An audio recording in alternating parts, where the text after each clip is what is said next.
E se fosse possível conquistar novamente aqueles que se foram? Juntos, nós podemos. Invista neste canal. Invista em um mundo melhor.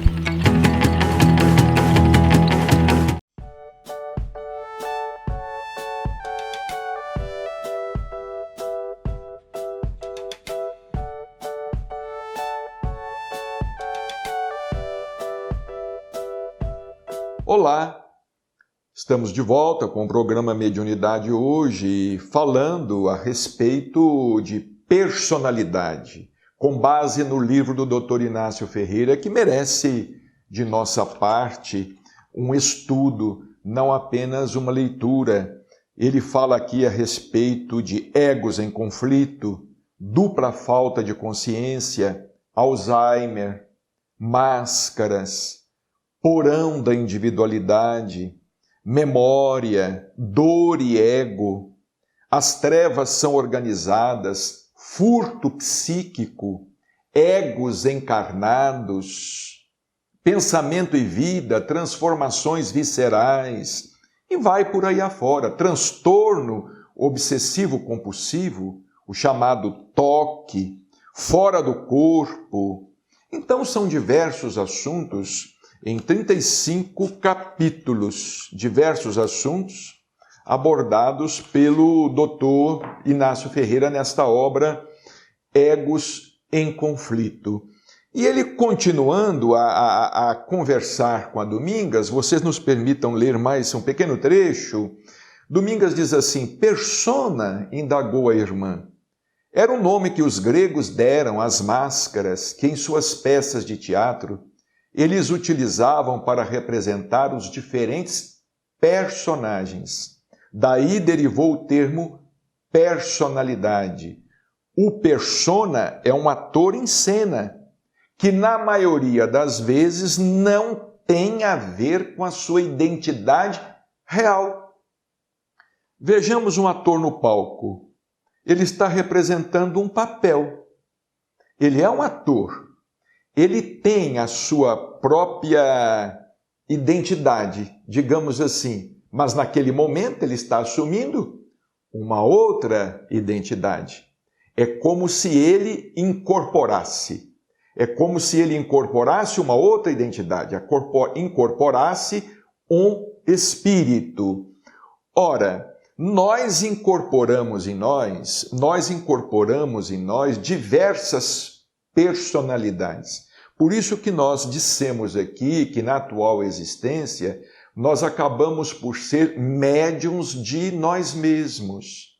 E muitas vezes o que nós consideramos obsessão não passa de auto-obsessão. Muitas vezes não passa de um eco do passado.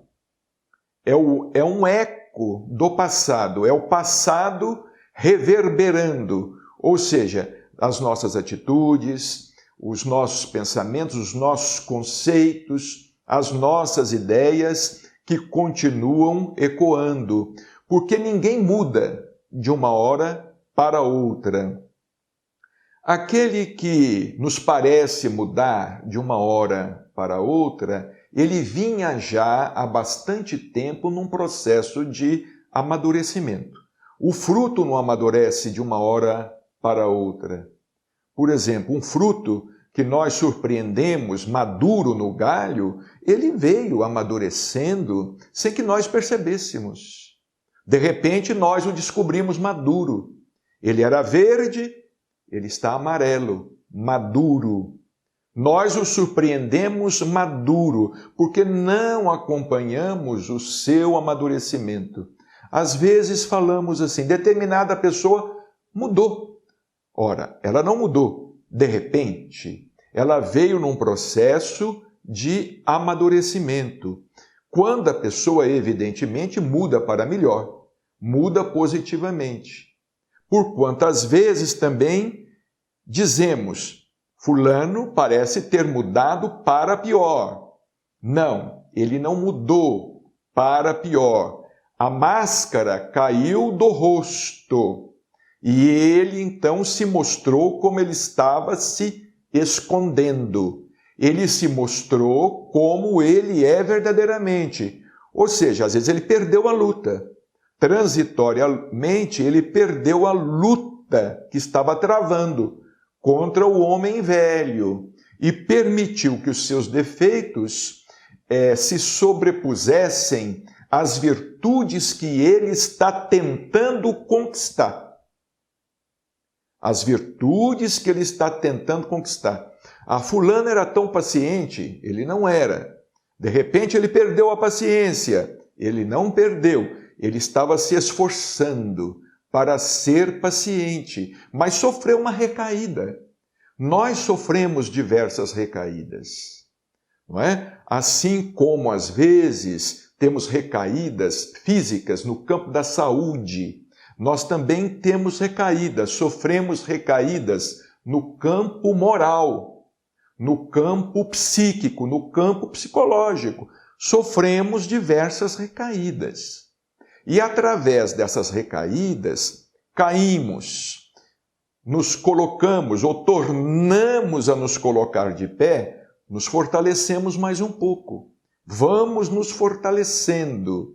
Como Emmanuel falava através de Chico Xavier, a vida é como se fosse um curso que nós estamos realizando de enfibratura espiritual.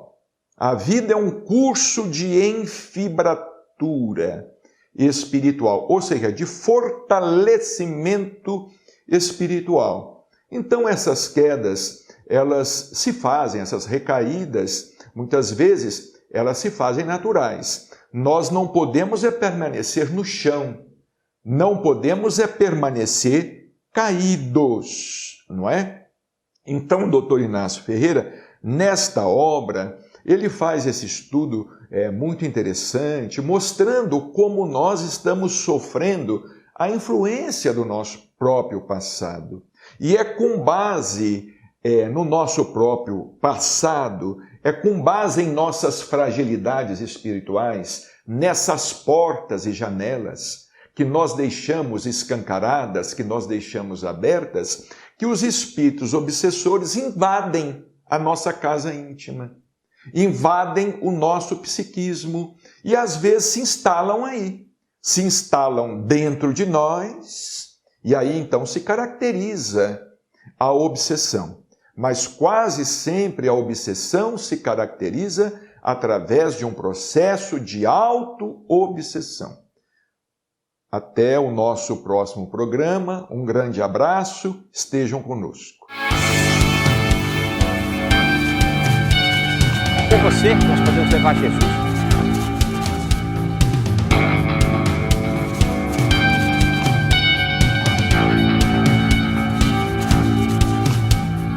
Invista neste canal. Invista em um mundo melhor.